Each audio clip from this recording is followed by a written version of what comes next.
Moon wasn't out the night we run away, but all I kept thinking was they gonna find us and we gonna be in for a beating.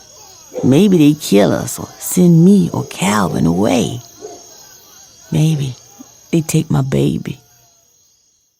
Time we got to the Union camps, I couldn't hardly breathe. I was so scared, and tears was running down my face. Sure enough, 2 days later, Master Cheers showed up at camp. "They's my property, Hill. Give 'em back now." That didn't sit so well with the Union men. They ain't nobody's property no more, Union fellas say. They's under the protection of the United States of America. I'm Shadrach Hooper, Indiana 23rd Infantry Volunteers. I don't exactly remember when Lucy and her family came to the camp, late spring or summer of 1862. Right away, the Chief Surgeon Magnus Brucker saw she was good with the wounded, not at all afraid of blood. So we had her assigned to the hospital as a nurse. Just her being with the sick and wounded seemed to calm them. She'd lay her hand on their shoulder or change someone's dressings with the gentlest touch. And even the ones everybody knew wouldn't make it, Lucy sat by their side and held their hands, telling them how brave they were, what good boys, how their families would be proud of them. Like a mother, there for them at the end. Dr. Brucker, he was a German man. I could hardly understand him half the time. But he told me he was hiring me and the government would pay me to nurse for him. Fact is, I never saw 1 cent. But I kept on working, hoping I'd get paid after a while. Never once think about quitting. Them boys got to be like family, so I kept on doing what I've been doing.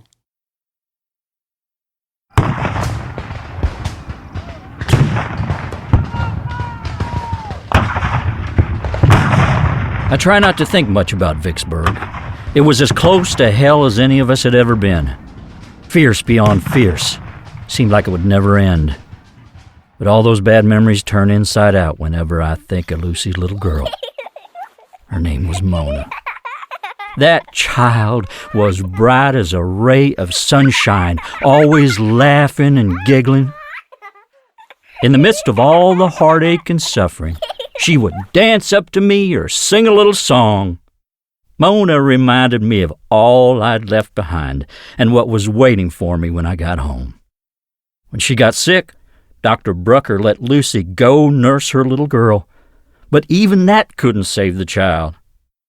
The day of her funeral, grown men stood all around, battle-hardened soldiers with tears running down their faces. We didn't have a choice. We had to bury her at Vicksburg. And Lucy, she dropped to her knees when they lowered that tiny little coffin in the ground. Her crying was so quiet. Seemed like all her spirit and sass gone. People sometimes ask me how I just leave my baby alone in that awful place. How I keep going. Calvin, he already gone.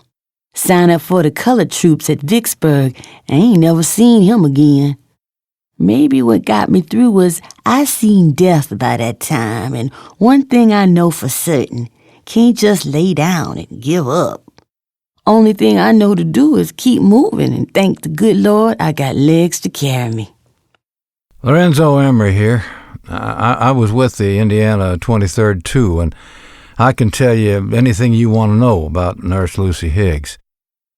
I know firsthand because I was a patient at the hospital. Sickness was everywhere. Dysentery, fevers, and worse. Men with wounds got gangrene, and the smell was indescribable. It was full of sickness and death. But Lucy made it bearable somehow.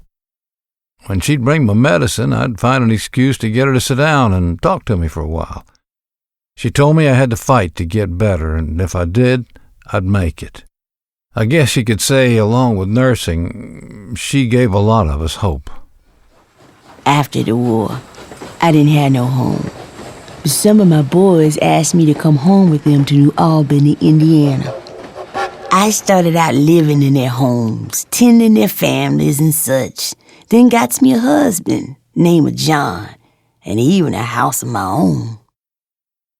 My boys from the 23rd saw to it I got an honorary Grand Army of the Republic membership, too. They say, you march with us from Bolivar, Tennessee to Richmond, Virginia, and Washington, D.C. If that don't qualify you, I don't know what to do. One day, some folks shows up at my door. It's a law, Lucy. They was hollering and cheering. Nurses gets a pension now. I don't read or write, so a couple of the boys from the 23rd filled out the forms for me, and I put my X, big as life, at the bottom of the page. Then I waited. First thing happened, I got turned down. I figured, well, that's it.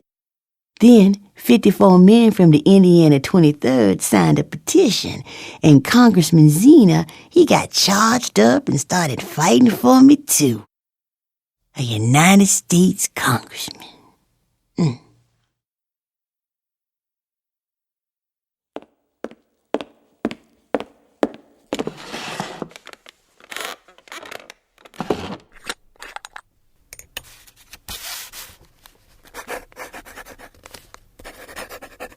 I am George Moore, Special Examiner appointed by the U.S. Bureau of Pensions to investigate Lucy Higgs Nichols' petition for an Army nurse's pension.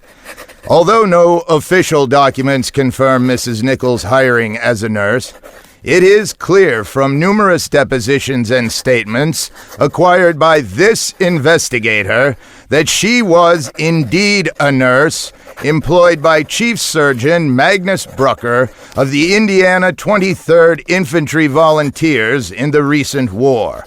I unequivocally recommend her for a nurse's pension. The whole entire Congress of the United States of America voted to give me my pension. Can you fancy that? Might have been born a slave, but the United States Congress say I was a nurse. Not too long ago, somebody asked me if I'd do it all again, knowing about my baby, about Calvin, and the rest. Way I look at it, I only got two choices that night Calvin said time to go. I could have stayed behind and been somebody's property the rest of my life, or I could take a chance and own my own self. Wasn't really no choice now, was there?